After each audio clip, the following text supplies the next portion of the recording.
Welcome to this lecture of power system protection, students. This lecture we are starting unit number 2 and this is relay. And what is relay? First of all, let us discuss what is relay. So there are two terms, relays and circuit breakers.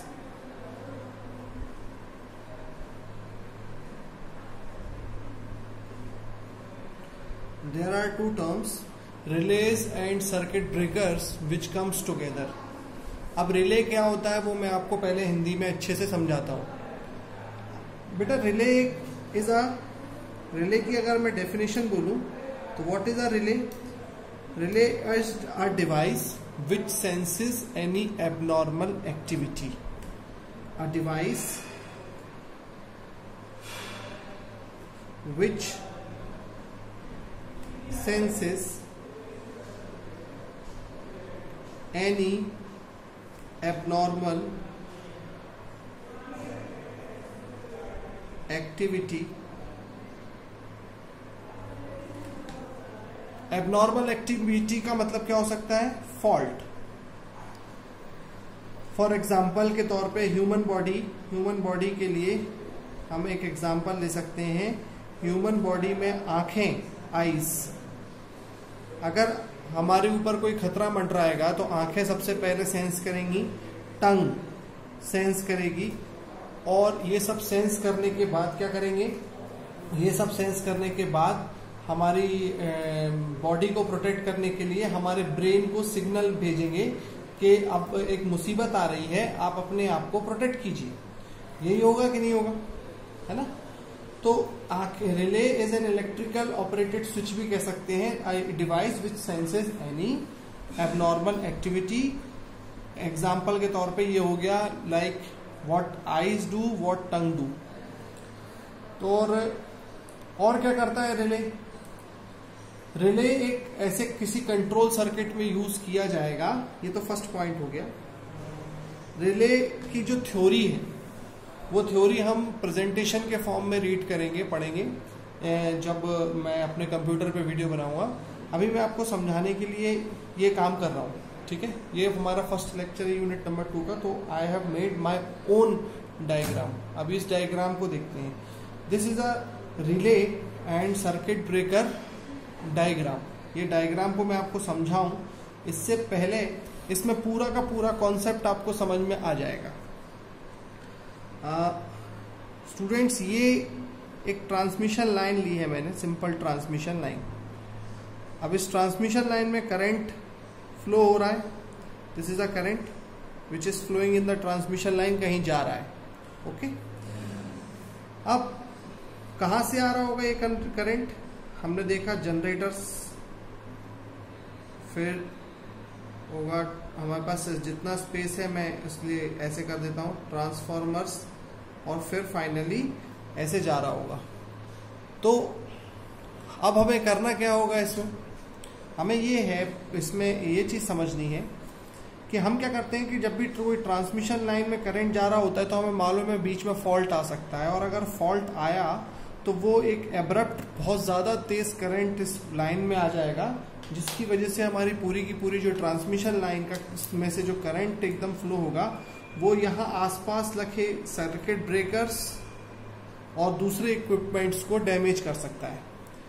तो circuit breakers और transformers और generators damage ना हो, इसलिए हमें एक system बनाना पड़ेगा जिसे हम बोलते हैं relay and circuit breaker circuit. तो अब रिले क्या काम करेगा? तो रिले, ये है हमारा एक रिले सिस्टम, इसको मैं बोल रहा हूं रिले, बेसिक रिले। और ये पार्ट है मेरा सर्किट ब्रेकर।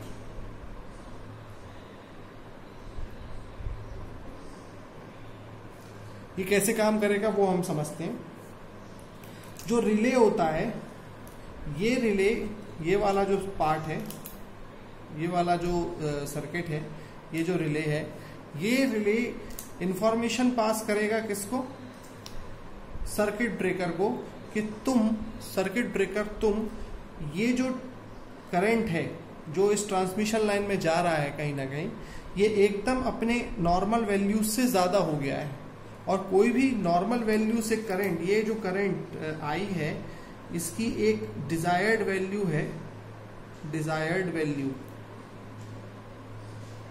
उस वैल्यू से ये करंट अचानक से ट्रांसमिशन लाइन में इंक्रीज कैसे होगा? और या तो इस लाइन का एक पर्टिकुलर वोल्टेज लेवल है ना, इस ट्रांसमिशन लाइन का एक वोल्टेज लेवल है और एक करंट लेवल है।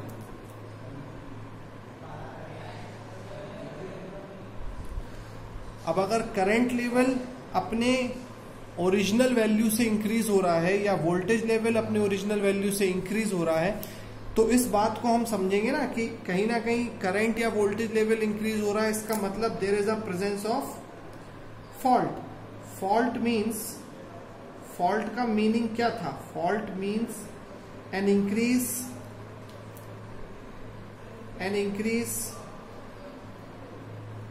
इन current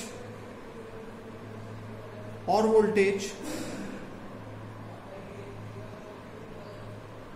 to a high value from its original rating।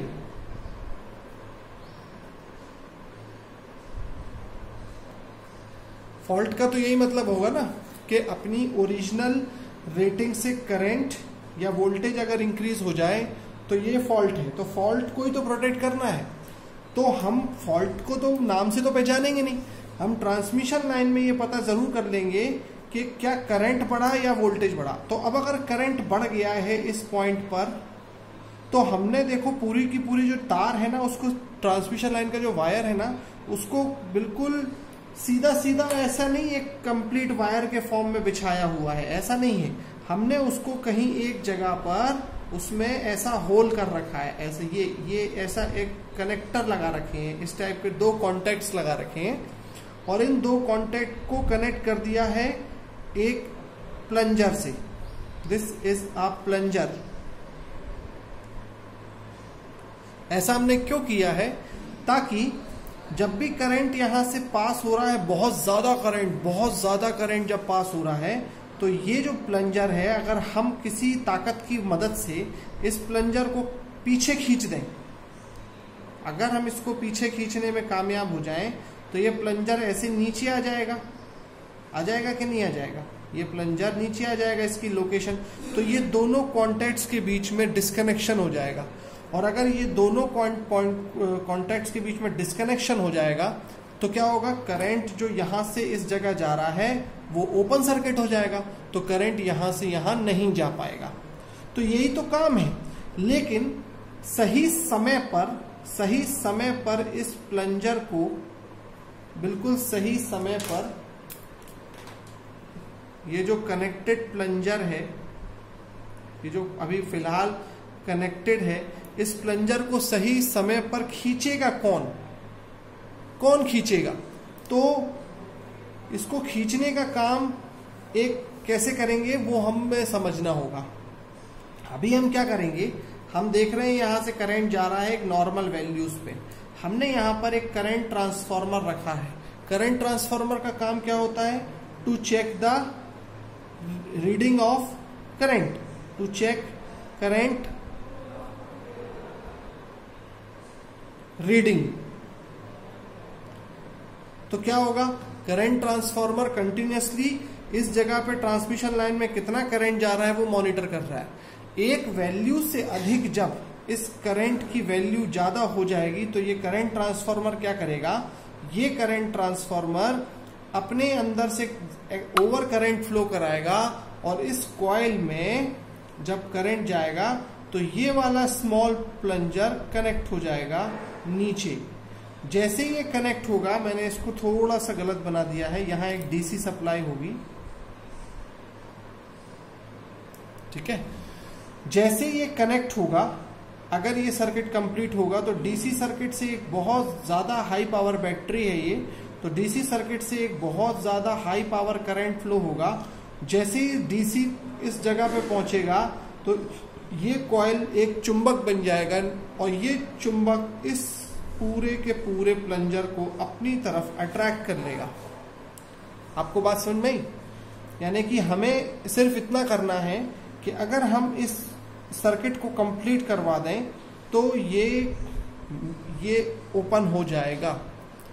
अब सवाल ये उठता है कि ये कनेक्ट क्यों हो? ये कनेक्ट होगा जब यहां पर करंट ट्रांसफार्मर बताएगा हमको कि करंट की वैल्यू एक वैल्यू से ज्यादा हो गई है, तो इसमें जो मैग्नेटिक फील्ड इकट्ठी होगी वो मैग्नेटिक फील्ड इस प्लंजर को खींचेगी कम ताकत से, क्योंकि ये इसकी ताकत हमें कम रखनी है। अब ये जो वर्ड यूज कर रहा हूं ताकत, ये अलग अलग टर्मिनोलॉजीज आएंगी अभी रिले में, पिकअप वैल्यू, रीसेट वैल्यू, ये सब चीजें, लेकिन इसको पहले आपको अपनी एक नॉर्मल लैंग्वेज में समझ लें तो ज्यादा अच्छा होगा।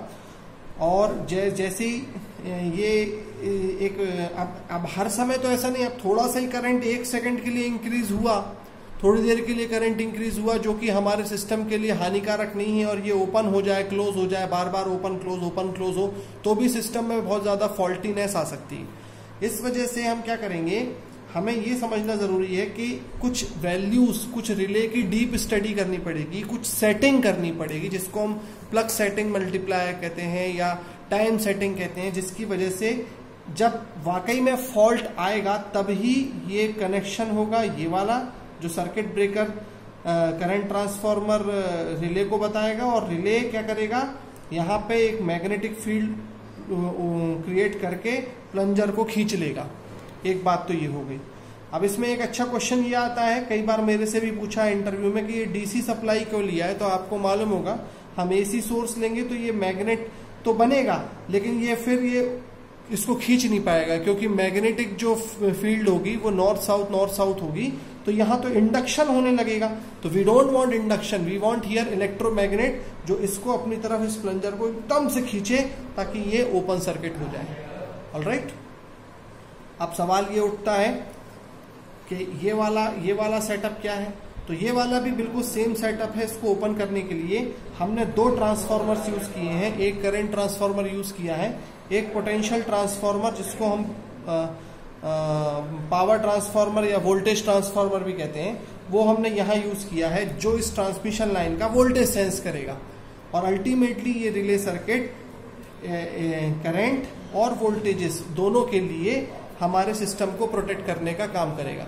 तो this is a relay which senses over current or over voltage and it will connect DC supply with this coil, और जब करंट फ्लो होगा तो ये अब ये पार्ट हो गया सर्किट ब्रेकर। अब सर्किट ब्रेकर क्या काम करेगा, इसको इस प्लंजर डिस्कनेक्ट हो जाएगा। अब सर्किट ब्रेकर की जो डिटेल्ड स्टडी है वो बहुत ज्यादा बड़ी है, इसके ऊपर एक अलग ही यूनिट है। क्यों इसकी एक यूनिट है अलग से, वो अब मैं आपको बताता हूं। अब हम डिस्कस करते हैं इस पॉइंट पे कि मान लीजिए ये 2 पॉइंट्स हैं और यहां पर वो प्लंजर लगा है जो कि इस कॉइल से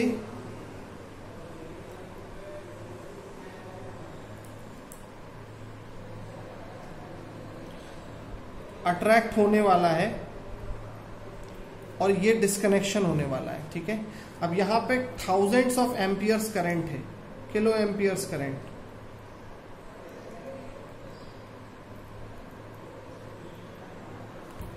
ओके, तो अब आप बताओ, अगर कोई करंट इस जगह से, इस प्लंजर से भी जाके पास हो रहा है, करंट अगर पास हो रहा है इस तरह से, continuously current is passing continuously, और जब फॉल्ट आया तब तो ये किलो एम्पियर्स और इंक्रीज हो गया, तो ये कंटिन्यूअसली पास हो रहा है करंट कंडक्टर से। और अगर हम इसको अचानक डिस्कनेक्ट कर देंगे, if we will disconnect it, this plunger, अगर हमने इसको डिस्कनेक्ट कर दिया तो ये जो जगह होती है ना, ये जो जगह है, दिस एरिया, जब इन 2 पॉइंट्स को आप बहुत तेजी से ये प्लंजर डिस्कनेक्ट करने की कोशिश करेगा पावर से, तो ये जो कनेक्टिंग पॉइंट्स है ना, ये कनेक्टिंग पॉइंट्स,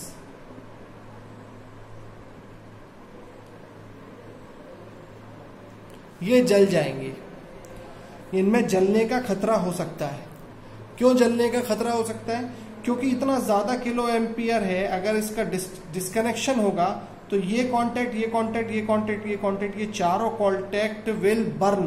दे कॉन्टैक्ट पॉइंट्स मैंने लिख रखा है विल बर्न। तो अब हमें डिस्कनेक्ट तो करना है। ये हमारा रिले सर्किट ने बोला, इशारा दिया कि खींचो, तो खींचा है। अब इसको बंद भी करना है, इसको खोलना भी है, तो खुल भी गया। तो यहां पर बहुत ज्यादा तेज एक आग निकलेगी। There will be a very fire, हम कह सकते हैं फायर बर्न। तो अब हम क्या करें ऐसी कंडीशन को प्रोटेक्ट करने के लिए? तो ऐसी कंडीशन को प्रोटेक्ट कैसे करेंगे? अब मैं इस डायग्राम को फिर से मिटा रहा हूं, आई डोंट हैव स्पेस। तो ऐसी कंडीशन को प्रोटेक्ट करने के लिए हमें क्या करना पड़ेगा?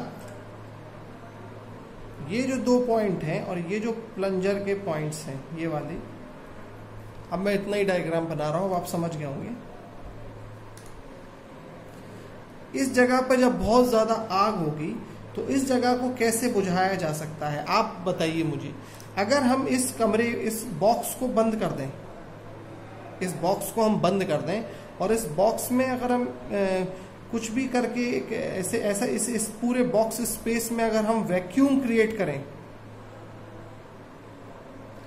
अगर हम वैक्यूम क्रिएट करें तो जब भी ये प्लंजर होगा तो जो आग है वैक्यूम की वजह से वो फैलेगी नहीं। तो कहीं ना कहीं हमने अपने कॉन्टैक्ट्स को जलने से बचा लिया। और जब भी पास आके कनेक्शन होगा तो वो कनेक्ट भी हो जाएगा, डिस्कनेक्ट भी हो जाएगा। तो ये जो वैक्यूम है, हम जब भी वैक्यूम यूज करेंगे इस बॉक्स के अंदर तो वो वैक्यूम सर्किट ब्रेकर कहलाएगा। लेकिन क्या ये वैक्यूम हर जगह एप्लीकेबल है? ये वैक्यूम क्या हर जगह एप्लीकेबल है? कितने भी किलो एम्पियर, कितने भी कम छोटी जगह में या बड़ी जगह में, और हर जगह मतलब ज्यादा रेटिंग में और कम रेटिंग में हर जगह वैक्यूम सर्किट ब्रेकर हम यूज कर सकते हैं? नहीं। तो वैक्यूम सर्किट ब्रेकर के कुछ अच्छे एडवांटेजेस हैं, जिस रेटिंग के हिसाब से हम वैक्यूम सर्किट ब्रेकर यूज करेंगे। कुछ डिसएडवांटेजेस हैं जिसकी वजह से हम कोई और मेथड यूज करेंगे। तो अगर हम कंटिन्यूसली इसके अंदर एयर ब्लो करें, एयर, और बहुत ब्लास्टिंग वे में करें, तो भी अगर जब आग लगेगी तो हम उसे बुझाया जा सकता है। तो उसको हम कहेंगे एयर ब्लास्ट सर्किट ब्रेकर। समझ में आ गया आपको? अच्छा, अब कई लोगों के दिमाग में आ रहा है कि सर हम लोग कोई ठंडी गैस यूज कर सकते हैं और इस जगह को ठंडा रख सकते हैं ताकि जब भी ये ओपन हो जाए तो हम इसको ठंडा रख सकें। तो बिल्कुल SF6 circuit breaker depending upon the rating. तो there are so many circuit breakers which will be used here. अब जो रिले का जो बेसिक फंक्शन है और सर्किट ब्रेकर का जो फंक्शन है ये आप समझ गए हो। लेकिन क्या आपका अगर कोई शर्ट फट गई है तो आप सुई का इस्तेमाल करोगे कि तलवार का? आप शर्ट फट गई है तो सुई का, और अगर जो लड़ाई झगड़ा और बड़ी चीजें हो जाती हैं तो तलवार का। तो डिपेंडिंग अपॉन, ये बेसिक कॉन्सेप्ट है, depending upon the requirement the release will be changed. छोटी मशीन है, छोटा प्रोटेक्शन है, तो हम छोटा वाला रिले कैसे होना चाहिए, बैटरी ऑपरेटेड रिले कैसा होना चाहिए वो देखेंगे, उसकी इंटरनल फंक्शनिंग। बड़ा रिले है तो बड़ा क्या है, लेकिन अल्टीमेटली सबका काम क्या है? एक नॉर्मल फंक्शनिंग में जब भी ज्यादा ओवर करंट हो गया या ओवर वोल्टेज होगा तो प्लंजर से नॉर्मली क्लोज्ड लाइन को नॉर्मली ओपन कर देना। नॉर्मली जो क्लोज्ड है, शॉर्ट सर्किट लाइन है, उसको ओपन कर देना, ये होगा इस प्लंजर का काम। ओके, और इस काम में इस रिले की मदद कौन कर रहा है? Circuit breaker. अब रिले कैसे चल रहा है? रिले का हेल्प कौन कर रहा है? Current transformer, potential transformer. अगर ये दोनों इसकी हेल्प ना करें तो फिर ये कनेक्शन कैसे हो? अगर ये कनेक्शन नहीं होगा तो हम क्या करेंगे? इसको कंटिन्यूसली अगर कनेक्ट कर देते हैं और हम यहाँ एक स्विच यूज करें, अल्टीमेटली हम इस पूरे सर्किट को हमेशा कंप्लीट रखेंगे अगर, तो ये तो ओपन ही रहेगा। तो फिर मतलब क्या निकला? हमें तो इसको खींचवाना है, तो अल्टीमेटली उसके लिए हमें सर्किट को क्लोज करना है। तो अगर ये बड़ा ऑपरेशन नहीं है करंट ट्रांसफार्मर और पोटेंशियल ट्रांसफार्मर का एप्लीकेबल, तो हम स्विच यूज कर सकते हैं। और आप तो जानते ही हो स्विच कौन होता है? स्विच मॉसफेट भी होता है, स्विच SCR भी होता है, स्विच डायोड भी होता है। तो डिपेंडिंग कि अब कौन सा डिवाइस है, क्या रेटिंग है, हम यहाँ स्विच यूज कर सकते हैं। डिपेंडिंग कि अब ट्रांसमिशन लाइन थी तो ट्रांसमिशन लाइन का कोई पावर इलेक्ट्रॉनिक्स डिवाइस तो रेटिंग चेक कर नहीं पाएगी, क्यों, तो हमें उसको करंट ट्रांसफर से मॉनिटर करना पड़ेगा।